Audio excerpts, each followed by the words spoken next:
जिस प्रकार से कर्णप्रयाग रेल लाइन कांग्रेस की देन है और आज की सरकार उसको हड़पना चाहती है कि वो उनका काम है, इसी प्रकार से ये दूसरे के किए हुए कामों पर अपना पत्थर लगाते हैं, अपना नाम लगाते हैं।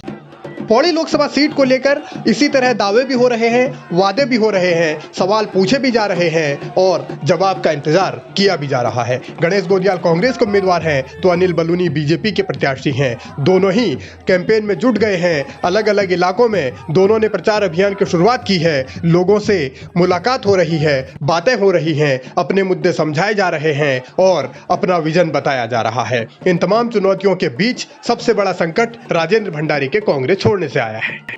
ये मन से दुख तो हुआ, लेकिन फिर भी परसों जब मैंने कि कर्णप्रयाग में तो एक बार जिस प्रकार से अर्जुन ने गांडीव रख लिए थे, उसी प्रकार से मुझे ये हुआ कि इस लड़ाई को मैं किसके लिए लड़ूं। जब ऐसे अपने लोग मेरा साथ छोड़े तो किसके लिए मैं लड़ाई लड़ूं। लेकिन मुझे तमाम मेरे जो आगे पीछे खड़े हैं इन कृष्णों ने मुझे अपने कर्म का आभास दिलाया कि तुम इस युग के हमारे इस 2024 के कर्ण हो, तुम 2024 के अर्जुन हो और हे अर्जुन तुम्हें खड़ा होना है, गांडी उठाना है और गांडी उठाकर इस लड़ाई को लड़ना है।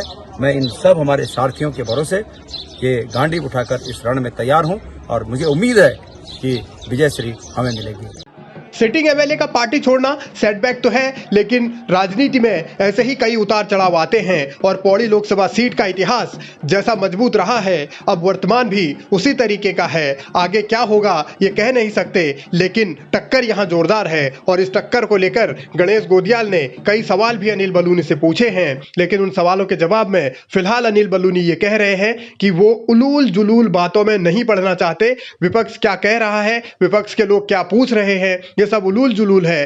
जो प्रत्याशी जो हैं और राज्यसभा के सांसद रहे, इन्होंने कहा कि अब गढ़वाल के विकास की चिंता मेरी है। 6 साल से सांसद थे, तब गढ़वाल के विकास की चिंता नहीं थी, तब हाथ बांधे थे किसी ने। 10 साल से सरकार केंद्र में है, तब किसी ने हाथ बांधे हैं। 7 साल से सरकार उनकी है, तब हाथ बांधे हैं। किसने हाथ बांधे थे? आज गढ़वाल के विकास की बात करते हैं। गढ़वाल के लोगों को, ठगने वाले लोगों को गढ़वाल की जनता उनकी हैसियत बताएगी।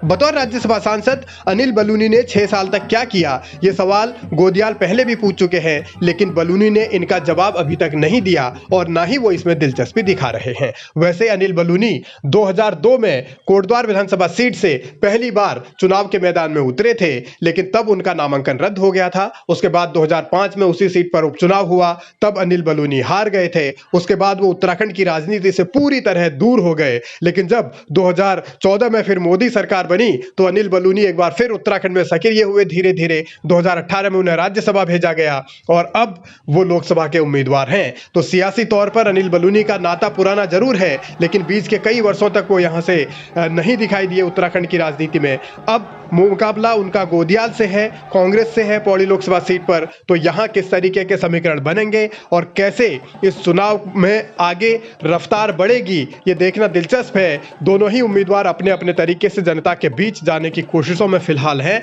अब कौन ज्यादा कनेक्ट कर पाएगा और कौन जनता का दिल जीत पाएगा, यही बड़ा सवाल है। हालांकि जिस तरीके से शुरुआती दौर में प्रचार अभियान चल रहा है, उससे यह तो साफ है कि लड़ाई कांटे की है, टक्कर जोरदार है। अब जनता पर निर्भर करता है कि वो जीत किसे दिलाती है।